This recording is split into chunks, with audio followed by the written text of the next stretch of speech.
So now we pulled out the villain, which I knew was there, and I'm going to grab my Wolverine Pro Bowl Wax number 1.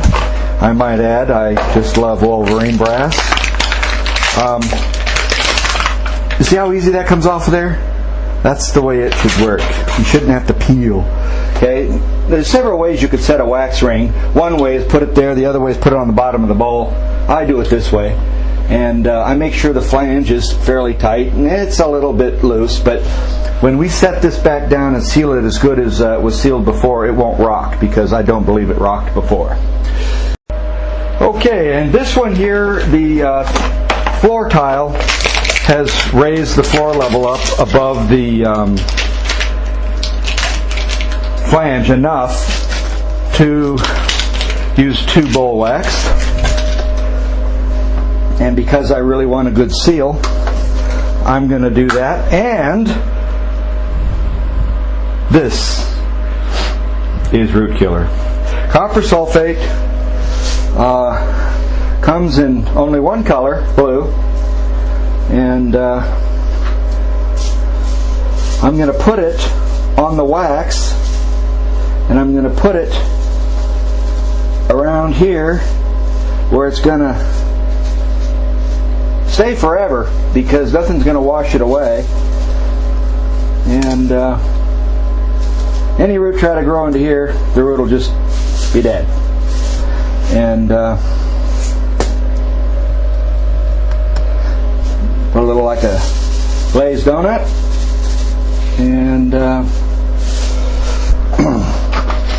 bada boom. Now I'm going to set the toilet back down on that, and you don't want copper sulfate to hit the white paint on the walls, because it is blue, capital B, just like those bleach bobs in the toilet tank that are evil. Now the old save the back routine, forearms on the knees and waddle over. Not using my back, I'm using my knees and my ankles. Chuck Berry does this with a guitar. Right down on the same footprint.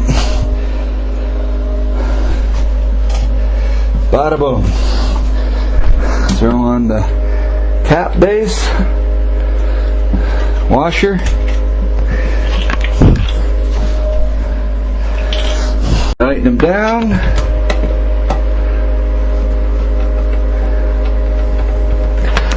And they don't have to be too tight.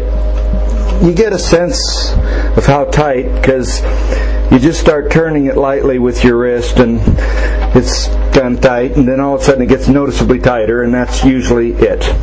The real test is when you sit on it and you sway back and forth and you notice it doesn't move at all.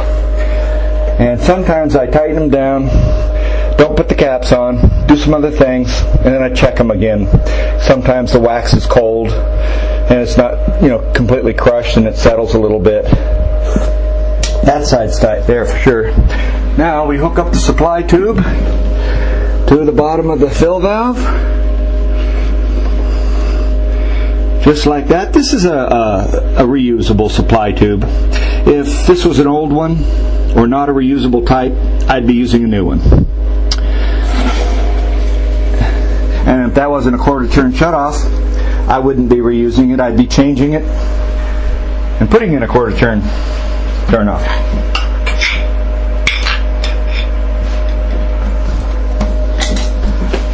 And all we got to do now is let it fill up and flush it, and it'll flush without a problem because it doesn't have a 5-pound root monster down there.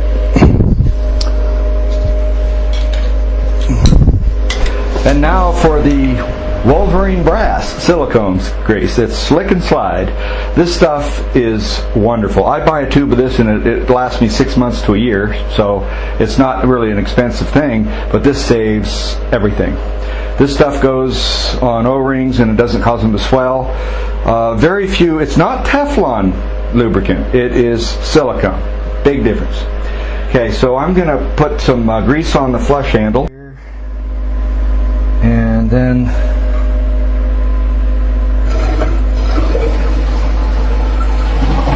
push it into that socket. Work it around a little bit. I pull a lot of faucets apart when I buy them new and when I'm installing them, and I put this silicone grease inside the pivoting parts or wherever, and if I ever have to pull the handle off the splines of a post, it just slides right off my hand because this stuff never hardens. And now that handle shouldn't ever corrode up. That flapper should always close as long as one link too many is in there, which is fine. When that tank fills, this thing will shut off, and next time it's flushed, the bowl will evacuate because it is clear. Now that we've set the toilet and filled it up, no job is done until the paperwork's done. And paperwork can always be a standardized test. Now, 10 wads of this will imitate anyone's wife doing this. No, I shouldn't say that. A good test for a flush is 10 wads of paper. And if it does that 10 times, you've then used 100 wads. And I'm just being silly about the 100 wads thing, but it obviously flushes well. And the tank is filling back up. But the best thing to do when using a paper test on a bowl is, so what if it went down? Flush it afterwards to make sure it went down all the way and didn't just get up in there. So we'll wait for this to fill, and we'll flush it again to make sure we're good. And we're going to let the homeowner do the sealant around there, because I'm going to race over to the other toilet, which seems to be having the same symptoms and will probably have the same problem. I guess it's contagious. So let's see here. Is this full yet? It's filling. And it's full. So let's take a look at this good flush. That siphon is the actual flush. Never be deceived thinking that swirls are what make a toilet flush. Swirls are counterproductive to evacuation of the bowl. Even if some companies have a special brand, special model toilet with the word swirl in it. That's just because they can't get rid of the swirls. So that concludes this unit. We're good here.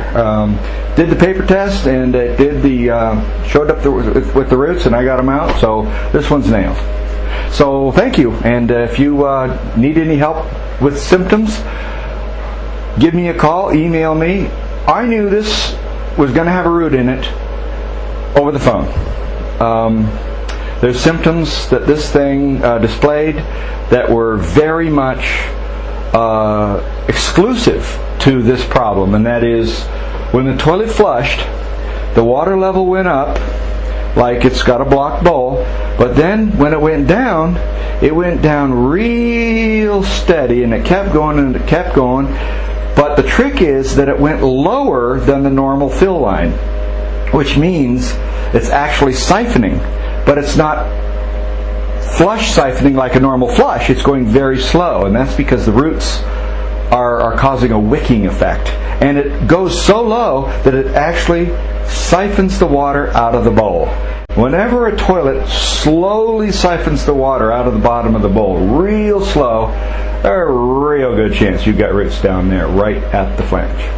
Thank you.